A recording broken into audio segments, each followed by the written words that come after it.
I've only had one bad experience with the deep web, and it was way more than enough in my personal opinion.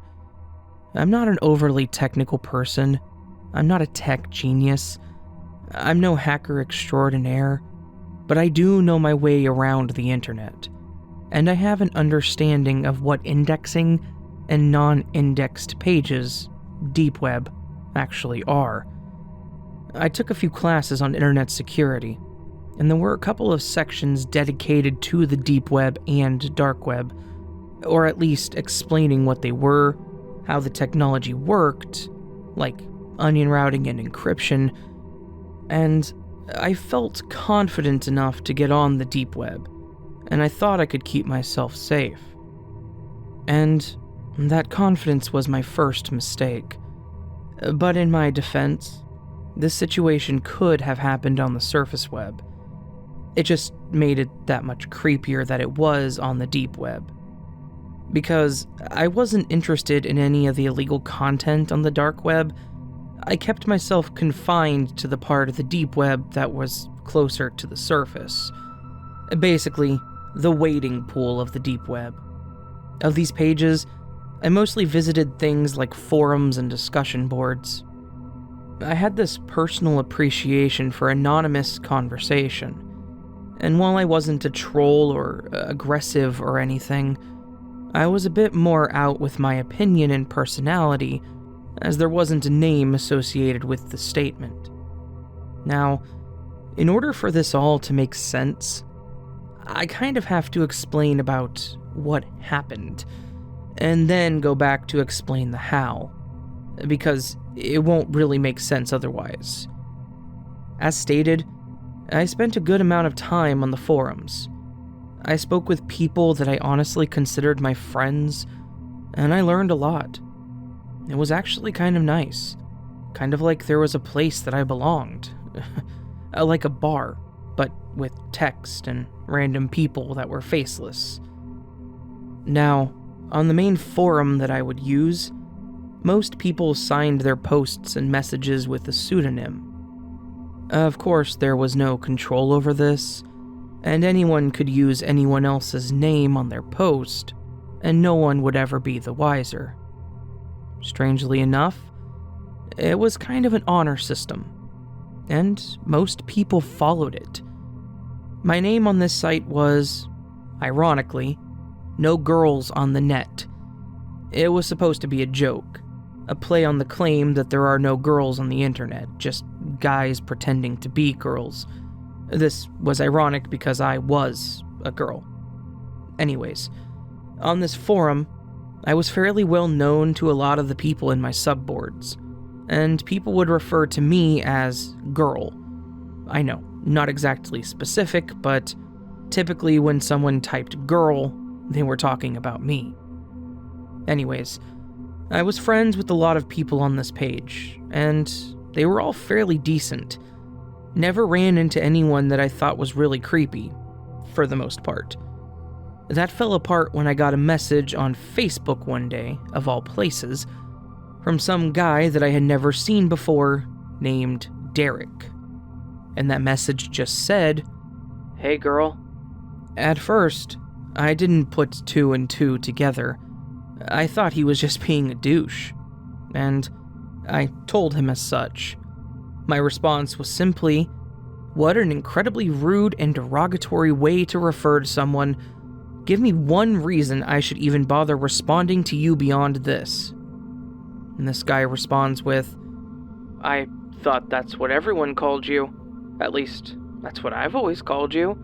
You're No Girls on the Net, right?" When I read this, I was a bit freaked out. How had this person found my personal Facebook? There was absolutely no connection between me and that account, and I was always careful to not post anything that could be considered personally identifiable, and I had no idea how he had connected the dots. I asked who he was, and he once again asked if that was my username. I didn't want to tell him yes, but I also didn't want to say anything that may indirectly confirm that it was me. So I ended up just saying that it wasn't me, and that I hoped he found whoever it was he was looking for. He responded with a smiley face, and then that was it for the conversation. I thought that was the end of it. I thought he had bought it, but I was wrong. I was very wrong.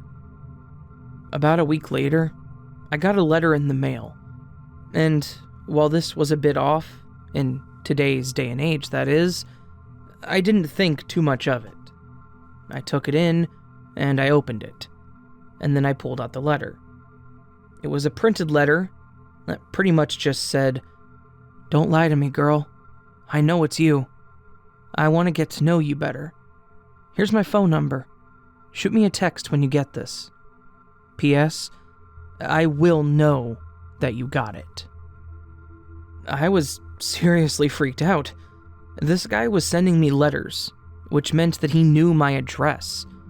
Not only that, but he claimed that he would somehow know if I got the letter and didn't tell him. How?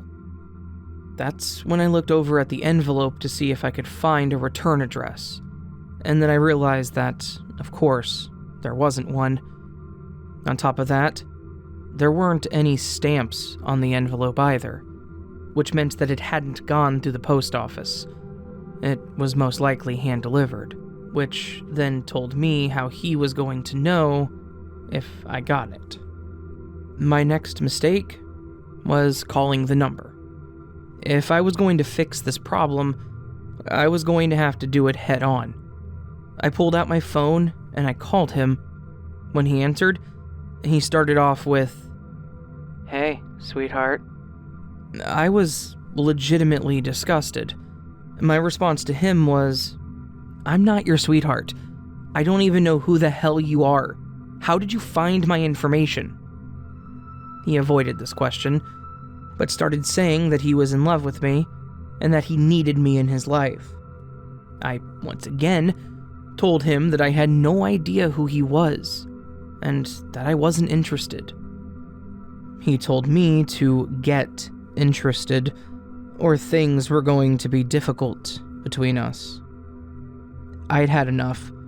I told him that he was a creep and that he needed to get a life, and then I hung up. He tried calling me back a couple times, but I ignored it. Then, he texted me, and I think I nearly pissed myself. The message that he sent me said, "You're going to love me, one way or another. Don't make me hurt you." Which he then followed up with, "See you later, sweetheart." Obviously, I was panicked. This dude was a super creep, and had no issues with being creepy out in the open like this. But I really didn't have much in ways of options since he hadn't actually done anything. Being a creep isn't really a crime until or unless they escalate. Well, it escalated pretty quickly. It was actually that same night when things happened. Around 8 o'clock that evening, I heard a knock on my door. I, unfortunately, knew it was most likely him. I pulled the curtain open from the side window, and I saw this guy standing there in a hooded sweatshirt and black pants. Pretty obvious red flag in this case. He stood there at the door and just kept knocking. Then he started yelling that he knew I was home. I stayed off to the side where he couldn't see me and dialed 911 on my cell phone.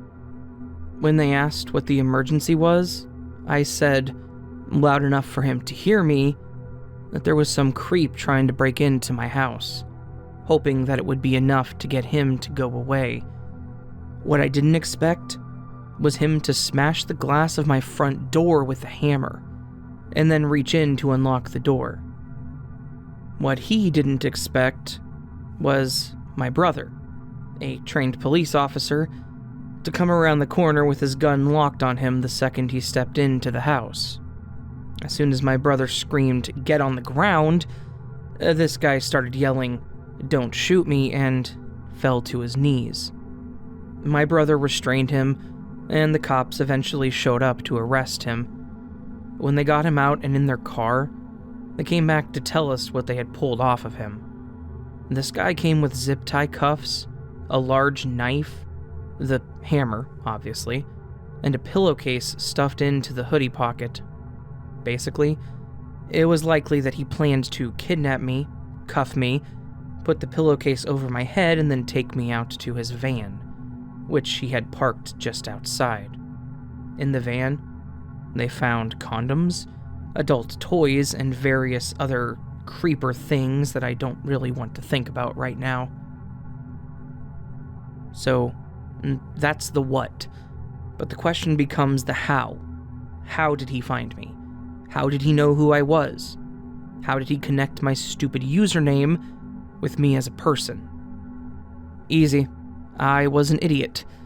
And apparently I had clicked a link that he posted onto the forum. This guy had linked to something on the forum page that I was apparently interested in, and it had malware that loaded onto my system because I had some stupid software, like JavaScript or Flash or something, that was out of date and vulnerable.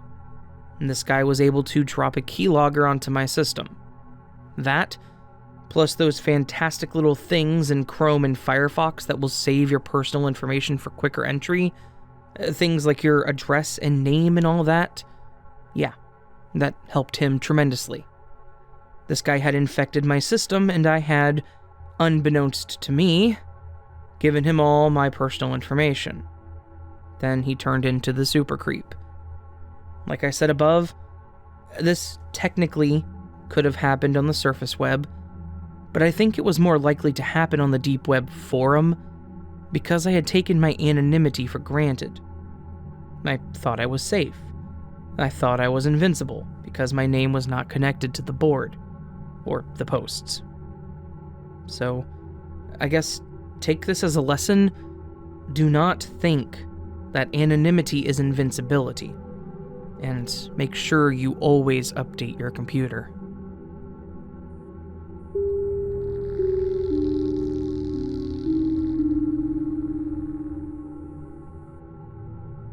In the time that I have personally spent on the deep and dark web, which I can say with all honesty has probably been way too long, I've seen some incredibly bizarre and really messed up stuff. A lot of what I've seen and done could probably get me into legal trouble if I went into details. Thankfully, I know what I'm doing for the most part, and have protected myself. This isn't my first story on your channel, but I'm not going to say which other one was mine. I'll leave that for the listeners to figure out. I will say, in that story, the actions I took were definitely not legal. That said, I thought I would send you another story, and send you one that wasn't me doing anything, but me finding something on the deep web that was genuinely unexpected, and legitimately creepy as hell. I can't remember the exact point in time when this happened, but it was a while back, pre-COVID, which honestly feels like an eternity ago. So, probably early 2019. I was on one of my typical dark web excursions, trying to decide what I wanted to do while perusing through various onion links. I ended up on a page that was incredibly out of place. On the dark web, you get tons of strange stuff, adult content and what have you, but this page looked like someone's personal homepage. It had a guy's picture on the front and center, and it went into a lot of detail explaining exactly who this guy was. It had his name, location, professional experiences, software and apps that he had developed, companies he had contracted with and worked for. To be honest, this page could almost have been a substitute for the guy's LinkedIn. You know, if it weren't an onion link on the deep web. I started reading his info out of curiosity. Honestly, I hadn't seen any other page where a person laid out their entire life for the dark web. But this guy was putting it all out there. Experience, education, who he's worked with, what programming languages he knew, all of it. I seriously went through all of his pages, one by one, pretty much becoming this guy's biggest fan. Until I got to the bottom. There was a page titled, "To the Love of My Life, Chrissy." I was already this deep into this guy's information, so I figured why not learn about the person that he obviously was in love with? Couldn't hurt, right? But before I press on about what this page was, I want to remind you that this page was laid out like a CV. This guy was very professional, and was obviously proud of his accomplishments. It had tons of his personal information, and it seriously looked like something he could have sent to a prospective employer. But this page undid all of that. At the top of the page, there was a brief explanation of who exactly Chrissy was. Apparently, Chrissy was a former coworker with this guy that had worked together at a previous contract gig, and he was very obviously, painfully obsessed with her. The page had a header/title that seriously read, "Chrissy is my angel, my light, and God wants me to have her," which was then followed by an incredibly cringy poem about how she was his world, and how his life was only worth living while he was with her. Then there was a picture of a woman who I'm going to go out on a limb and assume was Chrissy. Now, all of that was within the first section of the page, and it isn't too terrible, right? It is creepy, but it wasn't necessarily terrifying. Well, after that is where things started to get freaking weird. After his quick confession of how much he loved Chrissy, this guy threw out any semblance of sanity, and his mental state became very apparent. He had picture after picture after picture of this woman. Again, creepy. He was obviously collecting pictures of her, but it just kept escalating. Several of these pictures, in fact most of them, were pretty obviously taken without Chrissy's consent. Some looked like they were taken at company events or with friends.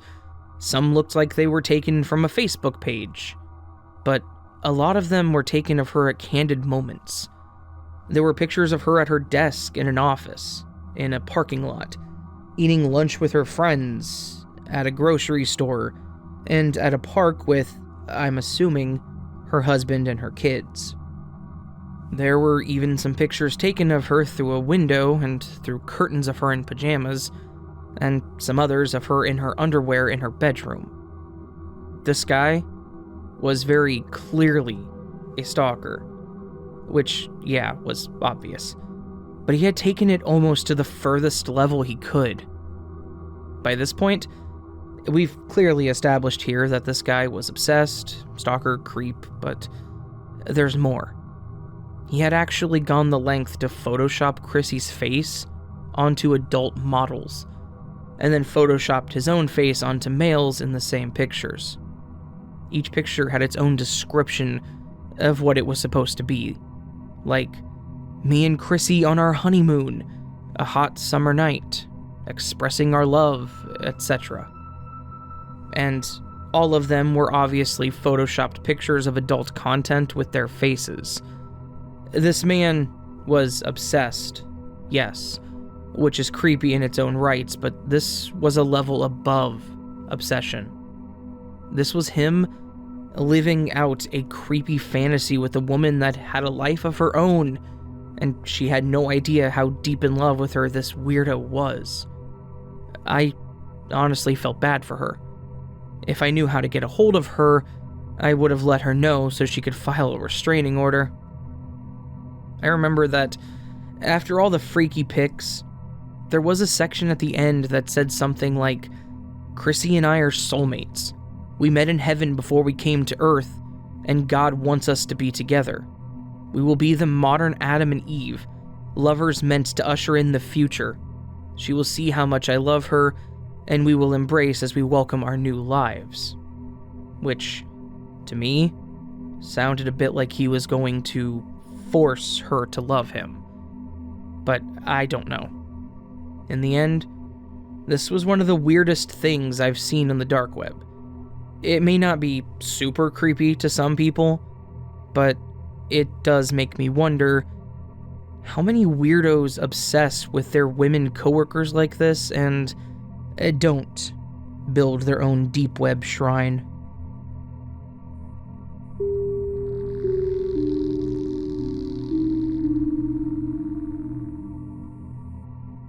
The story is related to one that you've told in the past.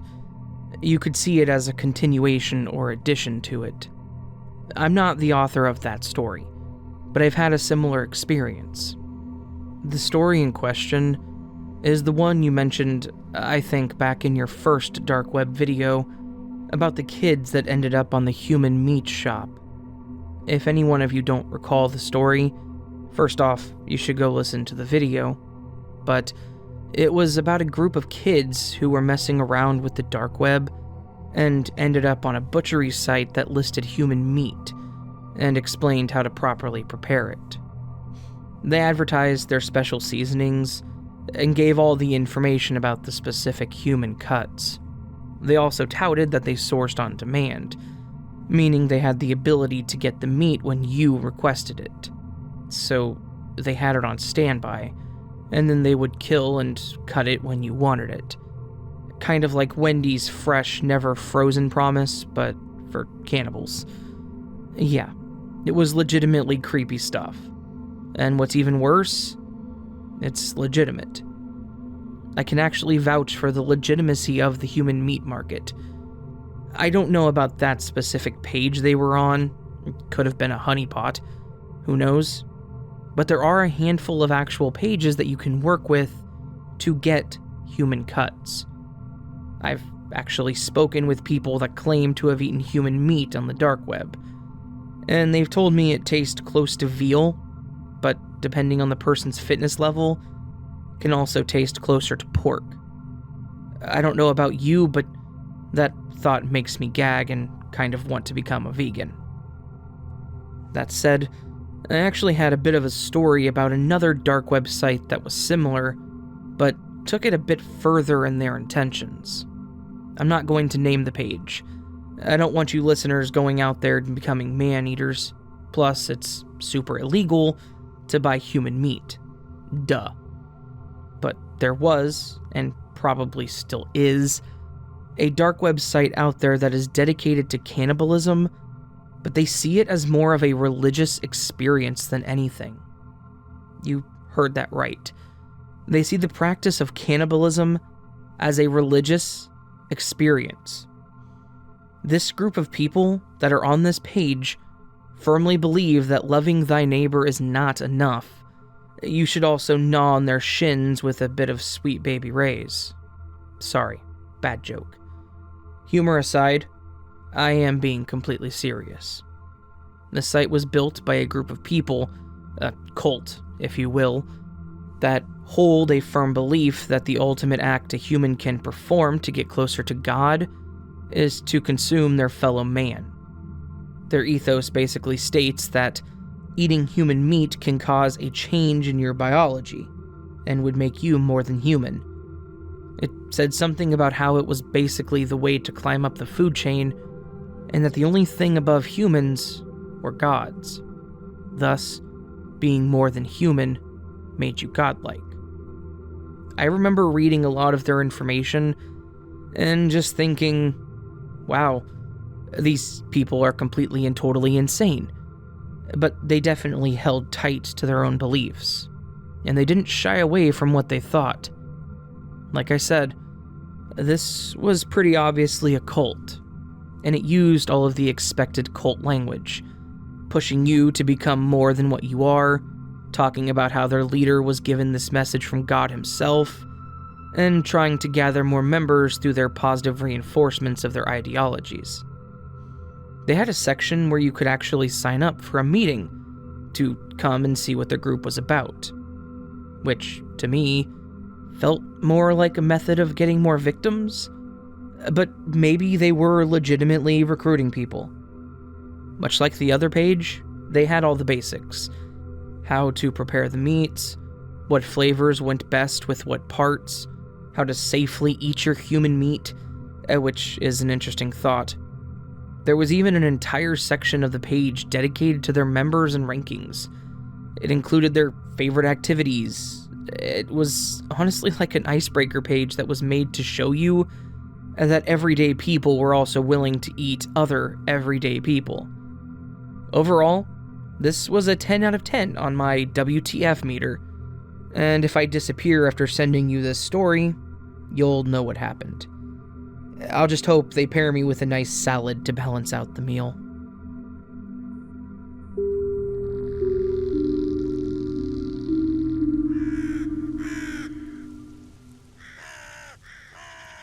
Hello friends, I hope you enjoyed this video. If you did enjoy this video, please do consider hitting that thumbs up button and also subscribing to the channel. It really does help me, and it really helps the channel grow. If you want early access to all of my content, you can do so by joining the channel memberships or supporting me over on Patreon. All of this is optional, and all of it's greatly appreciated. Different tiers of the Patreon do get you better stuff, such as a really cool poster that I designed, and if you want to support the channel, that's the best way to do it.